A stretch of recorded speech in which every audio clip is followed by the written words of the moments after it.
예, 경북 안동의 김광림 의원입니다. 오전에 그 부총리하고 기재부 1천여 직원들이 만들어주신 보고서 잘 봤습니다. 주로 혁신성장 중심의 보고서, 특히 9페이지에 있는 60개 대책에 대해서 잘 추진해 주시기 바라고, 부총리께서는 언론 보도에 의하면은 사표를 이미 제출해 놓은 상태에서 열심히 이제 이렇게 지렛대 역할을 해주고 있다, 이렇게 보고 있습니다. 질문은 지금까지 쭉 소득주도 성장에 대해서 여러 질문이 있었는데 정리를 해서 한번 생각하면서 질의를 드리도록 하겠습니다. 우선 기본으로 좀 돌아가면요, 이 지구상의 모든 경제학자, 국내 경제학자, 장하성, 홍장표 박사도 전부 이건 아마 부정을 하지 않을 거예요. GDP는 소비와 투자와 정부와 순수출, 이게 GDP의 구성이다. 그런데 2017년도에 GDP 기여하는 정도를 한은으로부터 받은 거 보면은 투자가 48%로 전체 한 반 정도 기여하고, 소비가 22%, 정부와 순수출이 한 15% 정도로 되는 걸로 되어 있습니다. 그래서 이거 보면은 투자 쪽 이 48%를 늘리는 게 저는 개인적으로 이게 혁신 성장의 핵심이다, 이렇게 봅니다. 규제 완화, 또 이 노동 개혁도 그거 해야 되고, 그 다음에 R&D 중심으로 한 이 전체적인 경제 생산성을 높이는 이쪽도 힘을 써야 되고, 그럼 물론 소비도 국내 소비 위주로 늘려야 된다고 봅니다. 그러나 이 중에서 일부인 저소득층의 소비를 늘려서 전체를 파이를 키운다 하는 것은, 꼬리를 가지고 몸통 전체를 키워간다는 것은 이거는 좀 지나치다.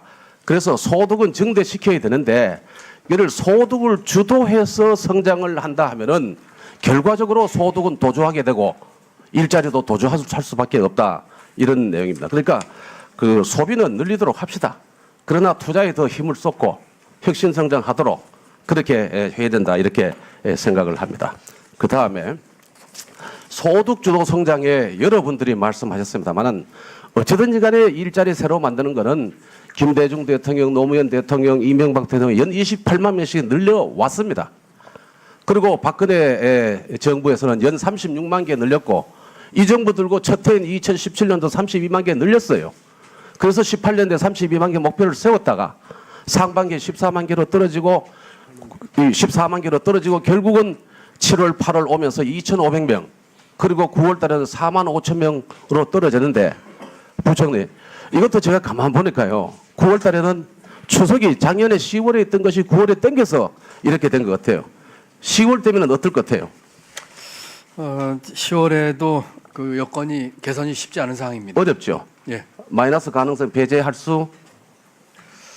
제가 9월 때는 마이너스도 배제한다는 말씀드린 10월은 뭐 아직 그리까지 얘기하기는 좀 어렵지만 아직 그 개선이 쉽지 않은 상황이라 말씀드립니다.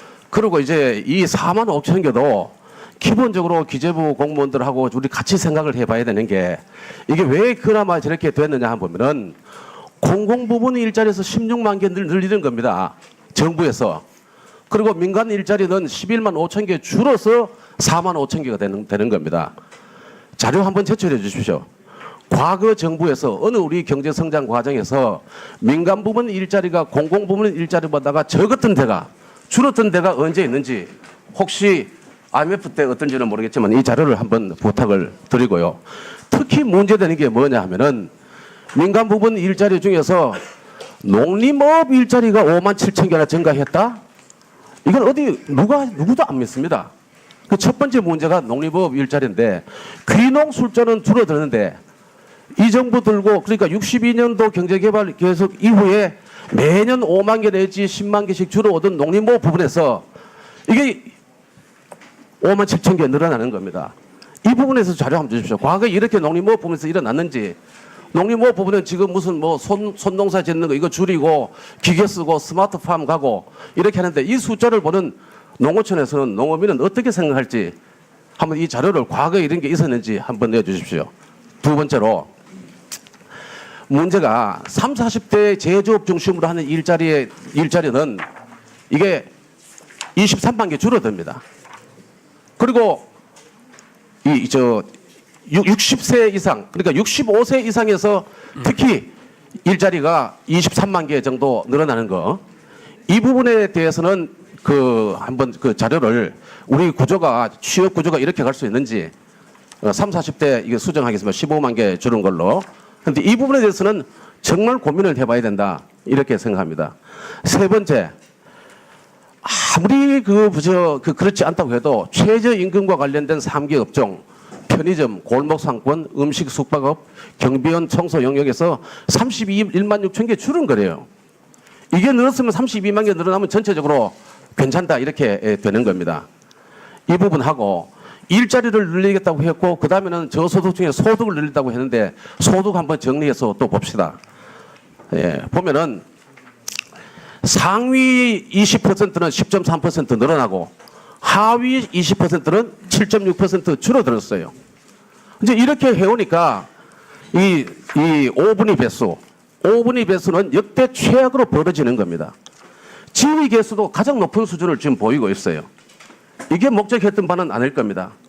그러고 우리가 정말로 우리가 같이 한번 생각해 봐야 될 거는 하위 20%에서 소득을 분석해 보면은 이 정부 들고 처음으로 일해서 버는 근로소득보다가 정부로부터 받는 이전 소득이 높아지는 겁니다.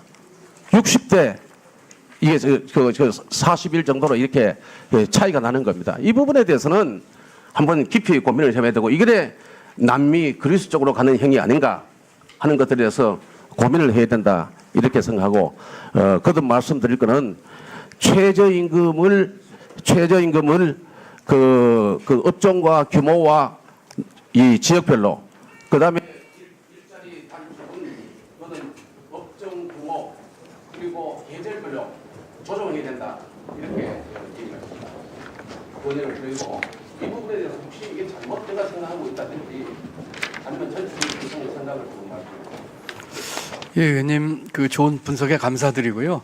뭐 분석하신 내용의 그 팩트 자체에 대해서는 전부 다 잘 정리를 하신 것 같습니다. 특별히 드릴 말씀은 없고요. 그 소득분배에서 이제 1분이 그 이전소득 문제가 이전소득이 이제 근로소득보다 늘어난 문제에 대해서는 다만 하나 좀 마이너한 얘기긴 합니다만은 새로 그 통계가 바뀌어서 그 자녀들이 부모에게 주는 용돈이 대략 한 5만 원에서 8만 원 정도 됩니다. 그것이 이제 17년과 달리는 이전 소득에 포함이 됩니다. 그래서 그 내용이 들어가면은 뭐 이전 소득이 작년에 비해서 이년에 비해서 뭐 크게 늘어난 건 아니라는 정도의 뭐 마이너한 말씀드리고 전반적인 팩트는 다 맞게 말씀을 주셨고요. 또 주신 취지도 잘 알겠습니다.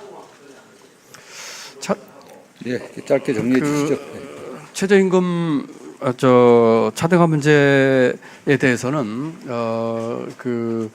이게 잘 아시는 것처럼 최임위에서 이제 업종별 차등화에 대해서 이제 부결이 됐습니다. 법으로 할 수 있는 건데 그 외에 차등화는 전부 법을 고쳐야 되는 사안인데 지역별이 됐든 연령별이 됐든 이게 이제 각이 국회 입법 과정까지 거쳐야 되는 일이어서 먼 길이긴 합니다만 정부 내부에서는 제 생각에는 저희나 고용부나 이 문제에 대해서 할 수 있는 여러 가지 분석과 또 자료 검토와 또 효과에 대해서는 분석을 하면서 앞으로 혹시 있을 수 있는 그런 사항에 대비를 해야 된다고 생각을 합니다.